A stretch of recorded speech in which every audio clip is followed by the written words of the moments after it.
Mais c'est vrai que je suis venu plus dialoguer que faire une présentation, même si je vais vous montrer un petit l'état de la création de Blackpills. Blackpills, c'est une jeune société qui a 16 mois aujourd'hui, qui travaille dans 3 endroits dans le monde, dont le centre opérationnel est à Paris. Nous avons aussi un bureau à Los Angeles, avec, à la fin de l'année, il y aura une vingtaine de personnes engagées pour travailler spécifiquement sur le marché américain. Et puis, on est en train de monter un bureau à Tel Aviv, en Israël. Alors, pourquoi Paris? D'abord parce qu'on est français. Pourquoi Los Angeles? Parce que c'est une industrie incontournable aujourd'hui quand on veut être un média digital dont la principale activité est de diffuser et produire du contenu, et du contenu sérialisé, scripted, et fiction. Et puis Tel Aviv, parce que c'est un endroit dans le monde où les auteurs pensent d'une manière totalement déformatée. Les idées qui sortent de la tête des auteurs israéliens aujourd'hui ne sont pas les mêmes que celles que vous pouvez trouver en Europe ou sur le marché anglo-saxon. Ils pensent différemment. C'est d'ailleurs assez émouvant de voir un tout petit pays tenter de devenir une industrie sur le plan des contenus et notamment du monde de la série. Ils ont 5 universités qui forment les plus jeunes à l'écriture, à la réalisation, à la production. Et s'ils n'ont pas encore, on peut dire, le même niveau technique, le même bagage technique qu'une industrie comme l'industrie américaine, en tout cas, ils pensent un petit peu en dehors de la route, et ça m'intéresse profondément Blackpills.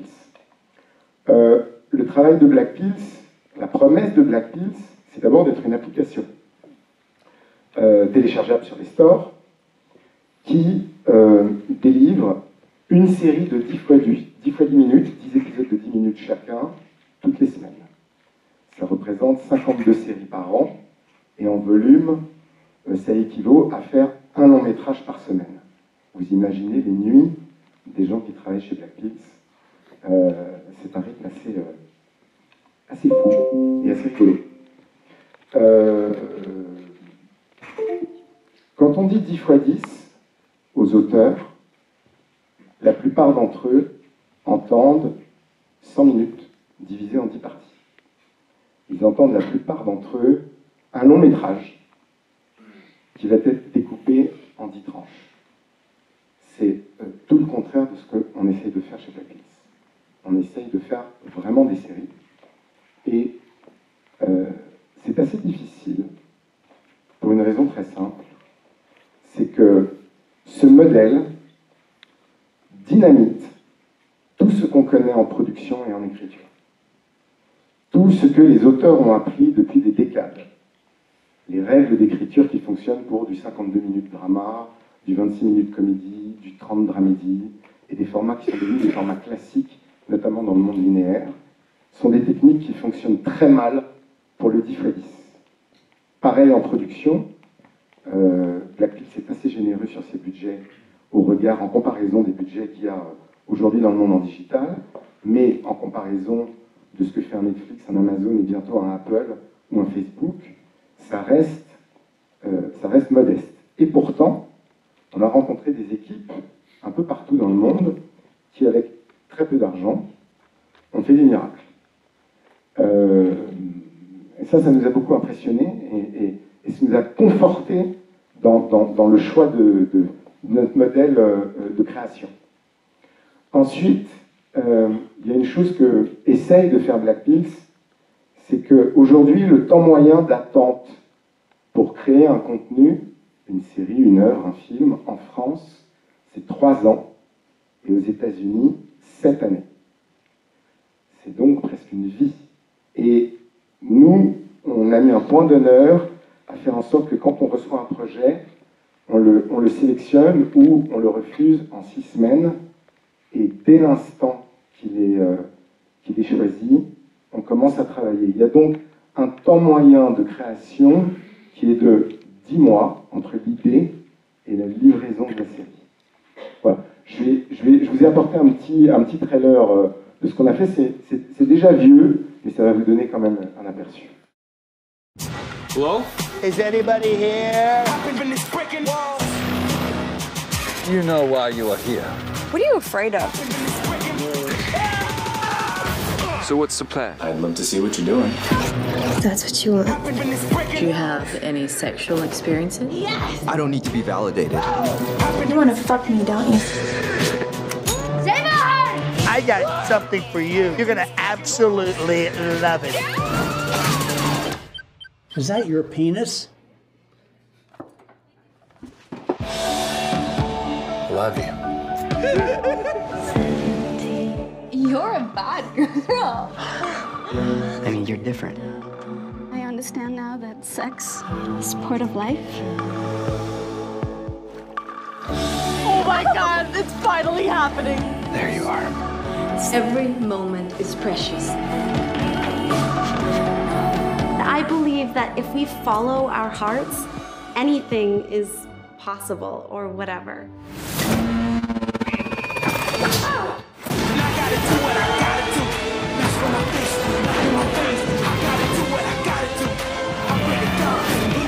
What the hell is going on?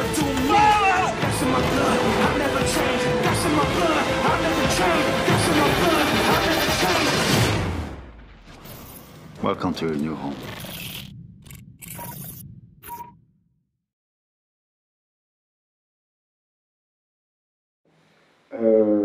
Donc s'il y a des questions, je suis là pour répondre à toutes les questions, évidemment.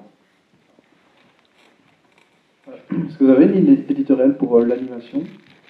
On travaille avec un studio d'animation avec lequel on est lié, qui s'appelle Bobby Pills, qui est dirigé par un type extraordinaire qui s'appelle David Alric, et qui, cette année, va produire 200 minutes pour nous d'animation, qui est l'animation chez Black Pills, c'est notre côté enfant gâté, mal élevé, et qui nous permet de repousser les limites en termes de ton, en termes d'insolence, en termes d'amusement, en termes d'ironie, qu'on ne pourrait pas faire avec du live. Sur du 10x10 aussi en année? Alors, le 10x10, c'est vraiment un cadre, mais on sort du 10x10. C'est-à-dire qu'on a eu un très beau programme qui a été primé à Sundance qui s'appelle Pineapple, qui est 3x10. On sait faire du 15x5. Le 10x10, c'est vraiment une enveloppe, je dirais, qui a été déterminée pour des raisons de coût de production, mais à l'intérieur de laquelle on peut jouer. D'ailleurs, je note quelque chose d'assez particulier, c'est que quand vous dites aux auteurs qu'ils ont la liberté de déformater ce format, c'est-à-dire qu'on est parfaitement heureux, nous, d'avoir un pilote de 16 minutes et puis un deuxième épisode de 4 minutes dès l'instant que c'est narrativement cohérent, ils sont un peu perdus. Et notamment aux États-Unis, où c'est une industrie très très codée, très très formatée, ils nous regardent avec un peu des yeux de merlan frais en nous disant « Ah bon, vraiment, ça fait du bien d'entendre ça » parce qu'on sent que le format a pris une importance première quant à l'écriture et au système de production. Et nous, on essaye de donner un tout petit peu d'air à ça. Est-ce qu'il y a une langue obligatoire? Est-ce que l'anglais, par exemple, est obligatoire dans les fictions? Et dans la même question, est-ce que les fictions françaises, vous êtes ouverts? Évidemment, enfin, j'imagine que oui. Oui. Et ensuite, dernière question, quel est l'apport moyen sur les fictions françaises de 10x10? La fiction française ou fiction internationale, ça ne veut pas dire grand-chose pour nous, mais c'est vrai qu'on est principalement en langue anglaise, ce qui ne veut pas dire que des Français ne peuvent pas travailler en anglais.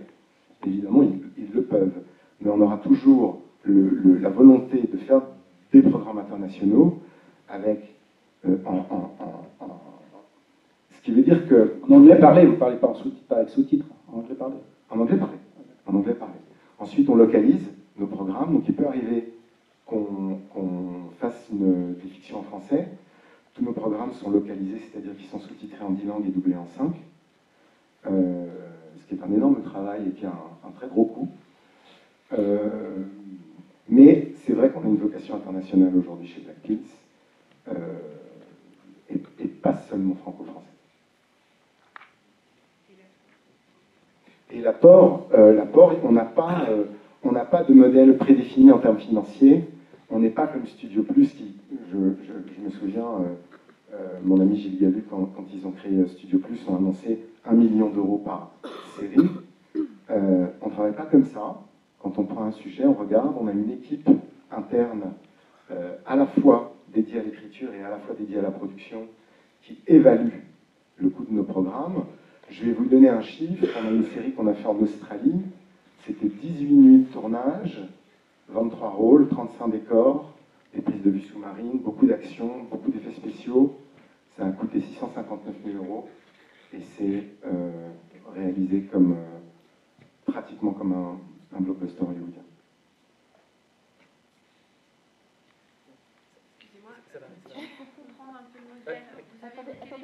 Avec le micro, s'il vous plaît. Alors attendez, il y a une question à droite, il y en a ensuite une au milieu, et on reprendra là. Bonjour. Bonjour. Moi, la question qui était au préalable tout à l'heure, c'est par rapport à des pays hispanophones, c'est possible ou pas? Est-ce que vous avez une stratégie vers l'Amérique du Sud ou... Oui, aujourd'hui on est déployé dans 15 pays, mais on a une vocation globale. Et on va l'année prochaine commencer à travailler sur la zone LATAM et l'Asie. C'est-à-dire que tout ce qui est culture américano, latino, caribéenne, tout Oui. ça, c'est Oui, des absolument. axes de création qui Oui. vous intéressent. Et en ce moment, on rencontre des partenaires, notamment aux États-Unis, qui ont un peu une marque de fabrique sur cette culture hispano-américaine. Et on est très intéressé par ce qu'ils ont à nous apporter. Dernier détail, vous n'avez pas parlé si Black Pills avait des ambitions sur la VR. Alors Black Pills, aujourd'hui, je le dis en mon nom personnel, en tant que directeur de création de Black Pills ne croit absolument pas à la VR, en ce qui concerne la fiction. Il y a des raisons très simples, et on l'a vu à travers le très bel extrait que Gilles a eu la gentillesse de nous apporter. La VR est quelque chose qui, aujourd'hui, annule la mise en scène. La VR donne une liberté de regard au spectateur. Il immerge le spectateur et il l'implique par le fait qu'il doit choisir où regarder. Et les techniques pour filmer les scènes qu'on veut tourner se font pratiquement toutes au grand angle. Pourquoi? Pour des raisons évidentes, de champ de vision qui permet au spectateur de tourner la tête et de choisir vers où il va regarder. Ça, pour nous, c'est l'annulation de tout type de mise en scène, et on voit très bien que la plupart des programmes en VR aujourd'hui sont tournés avec les mêmes focales et à peu près de la même manière, pour ces raisons techniques. Nous, on ne croit pas à ça. On croit à ça évidemment pour des contenus très courts, mais pour des fictions qui peuvent déployer des arches sur des personnages, des histoires et des narrations un peu complexes, on a du mal à y croire. Ensuite, moi je suis un très grand amateur et assez fasciné par ça, mais en ce qui concerne la narration à proprement parler fictionnelle, on n'y est pas. Et une deuxième chose, c'est que je connais peu de gens qui aujourd'hui ont envie de ressembler à une mouche en se mettant un casque sur la tête, et ils vont passer 1h30 à tourner la tête comme ça. J'en connais peu. Bonjour. Bonjour. Vous avez répondu à une question sur la ligne éditoriale pour l'animation. Est-ce que vous pouvez préciser votre ligne éditoriale générale sur la fiction? Alors, on a une... Je veux bien parler de ligne éditoriale, ça me gêne toujours un peu, parce que on a le sentiment que une ligne éditoriale, c'est un présupposé qui est défini une fois pour toutes, et puis qu'on va essayer de matcher, qu'on va essayer on va essayer de créer des contenus qui vont la révéler. Bon. C'est vrai que Black Pills a l'ambition de créer une marque. Une marque, ça veut dire une chose très simple, c'est une attitude, une voix et un ton. Et ça prend des années de faire ça. Si la ligne éditoriale de Black Pills doit être une ligne en arabesque, mouvante, incertaine, très épaisse le lundi, en pointillé le mardi, oui, ça je veux bien parler de ligne. S'il s'agit de créer une ligne droite, comme un mur, ou comme un faisceau, comme un vecteur, c'est pas nous. La seule chose que je peux vous dire, c'est qu'on s'adresse à un public jeune, on va dire 18-24 ans, et puis en deuxième audience plus élargie, 15-30, et que, à travers tous nos contenus, on essaye de parler de ce qui les questionne aujourd'hui. C'est pas une question de genre. On croit beaucoup, nous, qu'aujourd'hui, il y a tellement de contenu, cette génération est tellement cultivée, elle est née avec un smartphone dans la main, et donc elle a fait 3 fois le tour du monde en restant assise dans sa chambre à 15 ans. Ils deviennent, quand ils aiment quelque chose, très vite experts. Mais on pense qu'ils sont tellement curieux qu'à 17h, ils peuvent regarder un documentaire de Spicy pendant 5 minutes ou 15 minutes, que ensuite ils vont regarder un film de Kurosawa, et qu'à 22h30 ou à minuit, ils vont regarder les pizzas volantes. Donc on n'a pas de problème de genre, nous. Par contre, on veut que, d'une manière ou d'une autre, ça peut être même très ténu, mais d'une manière ou d'une autre, chacun de nos programmes parle d'une problématique contemporaine, ou en tout cas la soulève ou l'effleure. Et c'est ce lien secret entre nos contenus qui devrait, si on réussit, et si nous avons raison, créer une marque. Et j'ai juste une deuxième question. Est-ce que vous vous positionnez comme un diffuseur global? C'est-à-dire là, vous diffusez dans le monde entier via votre plateforme. Est-ce qu'on peut imaginer des combinaisons avec, par exemple, une diffusion avec une chaîne française classique et vous, une partie internationale, ou est-ce que vous avez déjà co-diffusé avec... Toutes les combinaisons sont possibles. On vient de faire une série avec Kev Adams qui a été diffusée à 22h30 sur TCM, qui a fait un très gros score d'ailleurs. On a créé un partenariat avec Vice. Donc toutes les combinaisons sont possibles. Toutes les combinaisons sont possibles. Merci beaucoup. Oui, excusez-moi, je voulais avoir une idée un peu plus claire du modèle de production. Donc, est-ce que néanmoins vous pourriez nous donner un budget, on va dire moyen ou courant pour une fiction, et là-dessus, quel apport vous faites? Et aussi, est-ce que vous êtes producteur ou coproducteur? Est-ce que vous prenez et à la fin, est-ce que vous prenez les droits? Est-ce que c'est Blackpills qui a 100% des droits? Comment ça se passe? Alors, je ne vais pas rentrer dans les détails trop confidentiels, mais aujourd'hui, on a 3 cases. On a une case à 500 000 euros, on a une case à environ 1 million d'euros, et on a une case à 2,5 millions d'euros. On a un peu baissé notre niveau de volume. On est passé de 52 shows par an à 36. Pourquoi? Parce qu'on ouvre une case unscripted, avec du gaming, avec de la news, avec du magazine, avec du jeu. Et comme on travaille dans une enveloppe fermée, on est obligé de faire des choix. Nous faisons des acquisitions, nous faisons des coproductions, et pour la première fois, cette année, nous allons faire un test en production pure et dure, en tant que producteur délégué, sur 6 shows, et voir où ça nous mène. Voilà. J'avais une question, bonjour. Du point de vue de l'utilisateur, cette fois, vous ne nous avez pas dit par rapport à Studio Plus qui est payant, quel modèle économique vous avez adopté. On est mécène. Donc c'est gratuit? Aujourd'hui, tout est gratuit sans pub. J'avais lu quelque part qu'il y avait un modèle freemium, mais j'ai peut-être rêvé. Il y a un certain temps. D'accord. Voilà. Donc aujourd'hui, c'est une application gratuite, dont les contenus sont gratuits. À terme, il y aura sûrement quelque chose, mais aujourd'hui, c'est pas le cas. Et question associée, est-ce que vous avez des chiffres sur le téléchargement de l'appli depuis? Oui, mais je ne vous les donnerai pas. Mais on est content. Okay. On est très content. Et qui finance? Qui finance? C'est un. Alors, Blackpills, c'est fondé par 2 hommes. Daniel Maherly, qui est le fondateur de Deezer, puis Patrick Holzman, qui avait fondé Allociné et qui était le patron de Canal Play, et puis c'est financé par Xavier Niel. Voilà. J'avais une question sur le public. À qui s'adresse Blackpills? Parce que là, je viens de faire un tour rapidement sur votre Facebook, par exemple. On voit que c'est une culture un peu jeune, 18-25, enfin, les partenariats avec Vice un peu confirment ça. Est-ce qu'il y a des plus âgés, plus jeunes? Il y a toujours le cœur de notre public, c'est les 18-24 aujourd'hui. C'est vraiment le cœur de notre public, avec, je vous l'ai dit, une audience plus élargie, qui va jusqu'à 15-30. Okay. Voilà.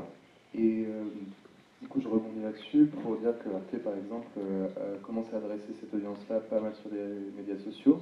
Est-ce que vous, c'est une volonté aussi de pouvoir programmer ou produire des programmes qui sont en partie sur les médias sociaux qui pourraient rebasculer vers votre application? Alors, nous, on fait le pari d'une consommation, j'aime pas ce mot, mais je peux l'employer quand même, d'une consommation mobile. Qu'est-ce que ça veut dire? Ça veut dire des contenus qui sont créés, conçus pour un certain type d'écran, qui aujourd'hui sont les écrans de smartphone, mais ça veut dire aussi une capacité de consommer ce contenu d'une façon mobile, en étant mobile soi-même.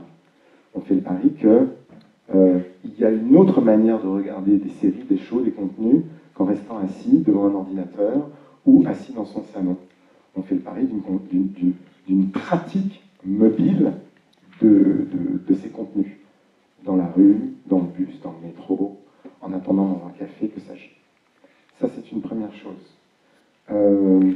La deuxième, c'est que... j'ai oublié votre question. Ma question, c'est de savoir dans quelle mesure les narrations de vos séries vont, à un moment donné, se compléter avec justement... Avec les réseaux sociaux, c'est ça. Alors, merci. Donc, on pense que l'expérience user de notre produit, puisqu'on est vraiment une mixte compagnie, on est autant une société de tech qu'une société de contenu, et on a décidé ça parce que quand on regarde Snapchat, je vais prendre deux exemples très éloignés, quand on regarde Snapchat, qui a une très très forte expérience user sur son produit et des contenus très faibles, puisque quand j'ai eu la chance de rencontrer les patrons de Snapchat dans la War Room, ils m'ont demandé si on voulait des histoires où il se passe quelque chose toutes les 6 secondes, puisque le temps moyen, ce qu'on appelle le skip tag, c'est le user, c'est de d'accélérer le contenu, voire de le passer toutes les 6 secondes. Ça, c'est, on va dire, à droite. Et puis à gauche, vous avez HBO. Je prends cet exemple avec un contenu extraordinaire qu'on connaît, mais pas d'expérience user. On pense que Black Pills, il y a une place pour Black Pills au centre de ces deux expériences. C'est pour ça qu'on se vit vraiment comme une mix compagnie, à la fois une compagnie de tech et à la fois une compagnie de contenu. Du point de vue du produit, évidemment, une application doit avoir une très forte expérience user. Ça passe par des contenus nouveaux 6 à 8 fois par jour, 365 jours par an, et évidemment par des fonctions sociales. C'est en cours d'implémentation.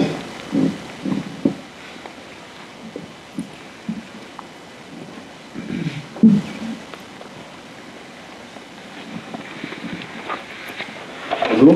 Bonjour. Sur les critères de sélection des projets. Les critères de sélection des projets, alors il y en a un, avant tout, c'est un sujet. Une bonne histoire. Voilà. Non, je ne dirais pas une bonne histoire, non. Avant l'histoire, c'est un sujet. Alors je vais vous parler un peu de notre process, j'aime pas ce mot non plus, mais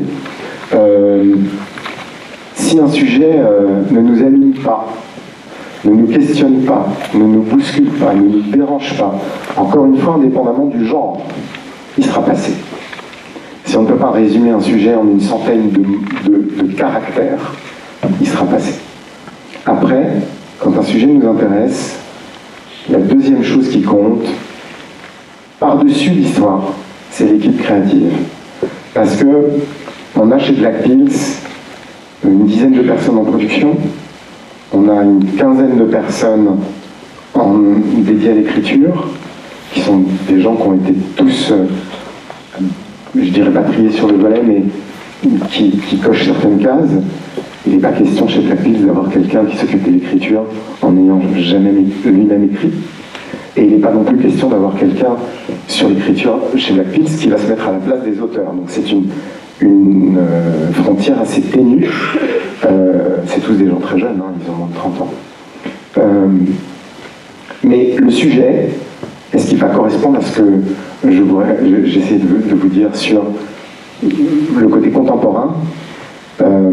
C'est primordial chez Black Pills. Ensuite, il y a l'adaptation de l'écriture à ces nouveaux formats. Et c'est vrai qu'on a rencontré beaucoup d'auteurs avec des histoires très bien ficelées, très bien faites, mais qui fonctionnaient tout simplement pas dans la durée et le format de de ce qu'on fait. On a mis un an chez Black Pills pour comprendre, pour définir, non pas des recettes, en aucun cas, parce que ça n'existe pas, mais une méthode d'approche autour des sujets. Et je dois dire qu'on a été assez surpris de voir un certain nombre d'auteurs, et notamment américains, rechigner un petit peu à des nouvelles méthodes. C'est-à-dire qu'on se rend compte que apprendre à écrire, c'est très long, c'est très difficile, ça demande beaucoup d'expérience. Et c'est normal, quand on a mis 10 ans à apprendre un métier, de considérer d'abord qu'on le connaît, et ensuite qu'on va mettre à profit ses connaissances, son expertise technique pour raconter une histoire le mieux possible. Oui, sauf que ces techniques-là, elles ne marchent pas dans notre format. Et donc on a bien été obligé de trouver une nouvelle approche qui n'est pas directive, mais qui permet vraiment d'engager une écriture avec d'autres concepts, avec une autre formation de l'esprit. Et on voit que certains auteurs réagissent très très très bien, et ça les libère. Et ils nous apportent des pages sur le même sujet qui sont tout à fait différentes et qui sont souvent beaucoup plus riches, beaucoup plus pertinentes. Et puis il y a d'autres auteurs qui préfèrent en rester à leur modèle et qui ont un peu de mal à se déformater. Donc voilà, un sujet, une équipe créative. Quand je dis équipe créative, c'est pas seulement un auteur, un réalisateur, c'est évidemment un producteur, parce qu'on travaille vraiment très en collaboration avec nos producteurs. C'est fondamental. Et après, tout le travail narratif, tout le travail technique, tout le travail de production commence. Généralement, pendant un mois, on va essayer d'être assez méchant avec l'idée et de la casser, de lui faire mal, de voir comment elle nous résiste, de la mettre un peu en morceaux sur la table pour voir quelles sont ses forces et ses faiblesses. Puis après, on va commencer à travailler à raison d'un script par semaine, notes inclus et notes intégrées. On peut poser des questions. Ça va marcher. Et une petite question que je me pose, tu évoquais une question d'itération dans l'approche de Black Pills, et finalement tu nous dis que vous êtes parti du 10x10. Finalement, aujourd'hui, la question, c'est de se positionner quelque part entre Snapchat et HBO. Est-ce que finalement, vous avez eu beaucoup de souplesse dans ce qui aurait pu être un cahier des charges, en disant pourquoi inventer un format qui de 10 minutes peut être 7, peut être 15, peut être 26. Est-ce que vous interdisez le 26 par posture vis-à-vis de ce qu'est la télévision et des canevas à la télévision? Est-ce que finalement vous pouvez faire un 5 x 26 minutes demain? Et est-ce que finalement votre cahier des charges n'est pas aussi explosif que peut l'être le mode de consommation mobile? Ou alors, dernière question, est-ce que vous avez finalement retiré déjà, après votre expérience, des insights sur, en effet, une durée de consommation qui, sur nos usages, déjà est-ce que vous êtes vraiment en usage mobile? Et est-ce qu'il y a une durée qui a l'air de ressortir de tout ça, vu que vous êtes en train d'expérimenter en avance sur tout le monde? Alors on a un usage exclusivement mobile, parce qu'aujourd'hui il n'y a pas de portage sur Apple TV. Peut-être qu'à terme ça se fera, mais aujourd'hui c'est pas le cas. Ceux qui veulent voir les contenus Black Pills, ceux qui veulent voir les contenus Black Pills, ils doivent télécharger l'application et les regarder sur leur smartphone. On ne fera pas de 26 minutes, non pas parce qu'on ne veut pas être une télévision, on aimerait bien même être la télévision du futur ou réinventer la télévision d'une manière beaucoup plus digitale, mais on ne le fera pas parce que notre concept c'est le short. Notre concept c'est vraiment la consommation elle-même mobile. Et il est rare que dans la rue on ait 26 minutes, il est rare que au café ou dans un bus on ait 26 minutes. On pense d'une manière très pertinente que je pense que ce nouveau format, cette durée de 100 minutes globale pour une saison 1 est très riche, permet de dire beaucoup de choses et renouvelle les gens. Voilà ce qu'on pense. Juste une question sur les droits. Quand vous prenez, vous achetez un programme, vous le diffusez, vous êtes donc diffuseur, combien de temps gardez-vous les droits et est-ce que les droits reviennent aux producteurs après? Oui, mais je ne vais pas rentrer dans ces détails aujourd'hui. C'est au coup par coup. Non, c'est pas au coup par coup. On a un template voilà, qui est adaptable, mais dans une faible mesure. Bonjour. Bonjour. Je voulais vous poser une question en ce qui concerne les contenus documentaires. J'ai vu que vous aviez peut-être déjà diffusé une chronique documentaire de JR, les chroniques de Clichy-Montfermeil. Donc je voulais savoir quelles étaient un peu vos attentes en termes documentaires, qu'est-ce que vous recherchiez spécialement comme thématique, aussi en termes de longueur, de format, et comment vous procédiez. Est-ce que vous attendiez qu'on vous fasse des propositions concrètes ou est-ce que vous allez chercher des réalisateurs en particulier? Et enfin, bien sûr, quels étaient les budgets alloués justement au documentaire? On est très ouvert au documentaire et très demandeur. C'est quelque chose qu'on n'a pas beaucoup travaillé aujourd'hui, par manque de temps, peut-être par manque d'opportunités, par manque d'efforts aussi sûrement de notre part, mais c'est quelque chose qui nous intéresse. Par contre, on ne croit pas du tout au documentaire ancienne école. On n'a pas envie de faire du envoyé spécial, on ne saurait pas le faire. Ça ne nous intéresse pas. C'est pas notre vision des choses, même si on a de l'envoyé spécial, hein. Je ne suis pas en train de critiquer. Mais on pense que Spicy, et Alexandre va vous en parler sûrement, est prescripteur d'une nouvelle vision. On pense même à terme qu'il est assez scandaleux d'envoyer un journaliste en Syrie essayer de faire la part des choses, alors qu'il y a des gens sur place qui sont au cœur des événements et qui peuvent la faire très bien eux-mêmes. On mise sur le fait que les gens peuvent s'exprimer. Ils ont un cœur, ils ont un cerveau, ils ont des tripes qui leur permettent de témoigner, de dire, de raconter. Et ça nous intéresse. Encore faut-il le faire d'une manière journalistique, ce qui n'est pas donné à tout le monde. Et c'est certainement un travail qu'il y a à faire de conception des nouveaux documentaires, qui seront faits par des spécialistes. Mais c'est la ligne qu'on aimerait prendre sur la case documentaire. Ensuite, il y a un marché financier de la fiction dans le digital. Il est applicable au documentaire, en ce qui concerne le modèle économique. Merci beaucoup. Merci à vous.